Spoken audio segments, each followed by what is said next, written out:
تصفح آمن يعني انكوجنيتو، احترام خصوصية يعني انكوجنيتو، مش عايز حد يعرف انت كنت بتعمل ايه على النت يا خلبوس يعني انكوجنيتو. ولكن لحظة، هل انكوجنيتو فعلا امان؟ ولو كان امان قوي كده، ليه شركات كبيرة زي جوجل دفعت 5 مليار دولار كتعويض لانتهاك خصوصية المستخدمين رغم تفعيلهم لخاصية الانكوجنيتو، واللي جوجل نفسها كانت اكدت قبل كده ان بيانات التصفح سرية طول ما انت مفعل نظام الانكوجنيتو، وعلشان تخلي مسؤوليتها زي ما احنا متعودين من معظم الشركات الكبيرة فيما يخص سياسة الاستخدام والخصوصية، واللي محدش بيقراها عادة وبخط صغير كده. لما بتفتح البراوزر في نظام الانكوجنيتو هتلاقيهم كاتبين لك الكلمتين دول، واللي معناهم ان تصفحك آمن في حدود جهازك، ولكن بعد كده مش مسؤوليتنا وشكرا. ومن هنا يجي شوية أسئلة، ايه هي بقى خاصية انكوجنيتو وبتستخدم في ايه؟ وليه هي مش امان زي ما معظمنا معتقد؟ انها بتحميه من الهاكرز والمخترقين؟ وايه هي الطرق الصح للتصفح الآمن؟ وهو ده اللي هندردش فيه في حكاية النهارده على كودكس لاين. الموضوع ده ابتدى من 2005 لما اطلقت ابل خاصية جديدة في متصفحها سفاري، وهي التصفح الخفي او انكوجنيتو، واللي كانت تعتبر فريدة من نوعها في الوقت ده. وساعتها المتصفحات التانية قلدتها واحد ورا التاني، اولهم جوجل كروم في 2008، وبعدين انترنت اكسبلور وفايرفوكس في 2009، ولكن تحت مسميات مختلفة. ايه هي بقى خاصية الانكوجنيتو او التصفح الخفي ده؟ اولا المتصفح اللي بتستخدمه بيسجل شوية حاجات اثناء تصفحك، اولهم الهيستوري وهو كل المواقع اللي زرتها من وقت ما استخدمت المتصفح او البراوزر. وثانيا الكوكيز، ودي المتصفح بيحتفظ بيها لما بتعمل تسجيل دخول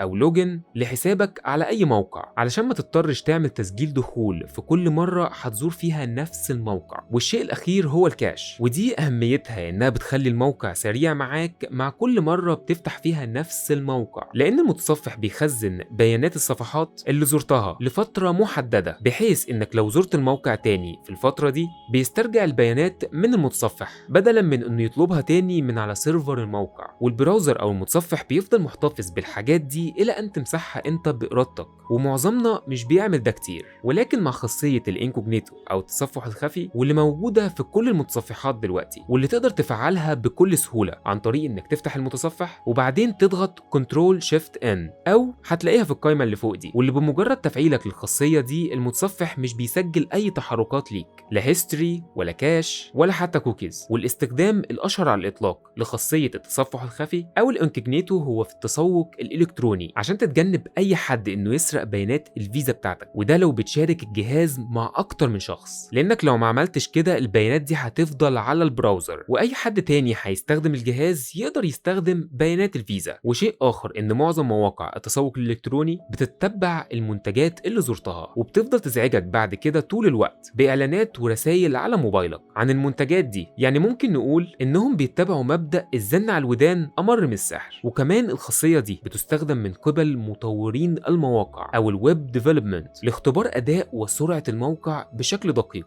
لان زي ما قلنا قبل كده ان المتصفح بيحتفظ بالكاش، وفي الحالة دي من الصعب انك تقدر تعرف هل ده الاداء الحقيقي للموقع ام بيانات مخزنة قبل كده. بالاضافة لو بتشارك نفس الجهاز اللي عليه البراوزر مع اكتر من شخص، في الغالب هتفضل مفعل نظام الانكوجنيتو عشان تتجنب ان اي حد يعرف انت كنت بتتصفح ايه، او انه يستخدم اي حسابات مواقع انت عملت فيها تسجيل دخول، كمثال مواقع السوشيال ميديا زي فيسبوك وتويتر. وفي طبعا شوية استخدامات مش الغرض منها الامان والسرية ولكن الاحتيال. مثلا في مواقع بتقدم خدمات مجانية للزائرين لاول مرة على سبيل التجربة، ولكن بعد كده لازم تدفع للحصول على الخدمة، وبالتالي نظام الانكوجنيتو يقدر يديك عدد لا نهائي من الخدمات دي ببلاش، لان الموقع مش هيقدر يعرف انت زرته قبل كده ولا لا، لان الكوكيز هتكون اتمسحت. لحد هنا عرفنا ايه هي الخاصية دي، ولكن ليه استخدام خاصية الانكوجنيتو مش امان رغم ده كله؟ لان في مكانين بيتحفظ فيهم بيانات التصفح، اولهم على الجهاز اللي عليه البراوزر واللي مع تفعيل نظام الانكوجنيتو البيانات دي مش هتتسجل، والمكان التاني صعب انك توصل له وتتحكم فيه بسهولة، لان البيانات في الحالة دي مش على جهازك ولكن بتكون في الاماكن التالية، اولهم على سيرفرات المواقع اللي كنت بتتصفحها، ثانيا محركات البحث، ثالثا على سيرفرات مقدم الخدمة كمثال شركات زي وي واتصالات وغيرهم. ولو الجهاز اللي انت بتستخدمه متصل بشبكة داخلية واللي بنسبة كبيرة ممكن يكون فيها سيرفرات بتتتبع أنشطة المستخدمين على الشبكة زي اللي بيحصل في الشركات وأماكن العمل، وبالتالي بيانات التصفح هتفضل محفوظة على سيرفرات الشركة، ولو عملت فيها جيمس بوند مش هتعرف تمسحها. طيب هل في بديل يقدر يديني 100% أمان؟ ده أكيد،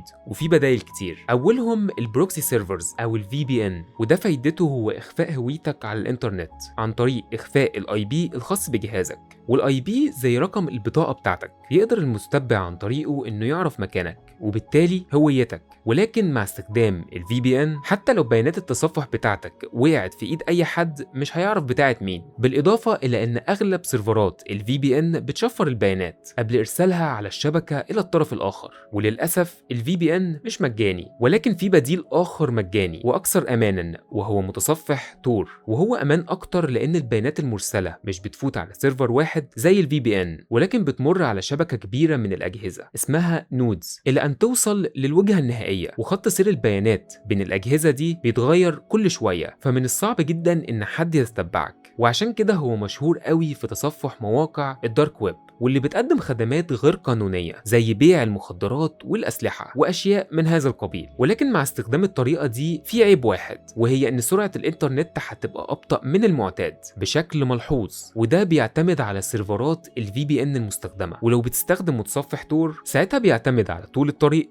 اللي البيانات دي هتسلكه إلى أن تصل إلى الوجهة النهائية. ثانيا ما تستخدمش شبكات الإنترنت العامة، كمثال الإنترنت بتاع الكافيهات في تصفح مواقع مهمة وحسابات سرية زي مواقع البنوك وحسابات السوشيال ميديا، وده لأن الشبكات العامة والمفتوحة بتبقى أفضل مكان للمخترقين لاصطياد الضحية، لأن المخترقين بمعرفتهم للمواقع اللي بتفتحها والفترات اللي بتقضيها على المواقع دي يقدروا يحددوا هل هتبقى هدف ثمين ليهم ويستحق المخاطرة والوقت والمجهود ولا لأ. ثالثا استخدام أدوات عدم التتبع الأنتي تراكينج، واللي تعتبر بتقوم بنفس اللي بيعمله نظام الانكوجنيتو، إنها بتمسح بيانات التصفح. ولكن في خبر حلو إن معظم خدمات الفي بي إن بتدعم الخاصية دي بشكل تلقائي، يعني 2 في 1. والشيء الأخير هو تجنب الاختراق عن طريق الدي ان اس هايجاكينج، وده عن طريق انك لازم تتاكد ان الدي ان اس سيرفر اللي انت بتستخدمه واللي هو اختصار لدومين نيم سيستم ما تمش تعديله لسيرفر اخر مشكوك في امره. مثلا تعالوا نفترض ان جهازك وقع في ايد مخترق، ساعتها بيغير الدي ان اس سيرفر على جهازك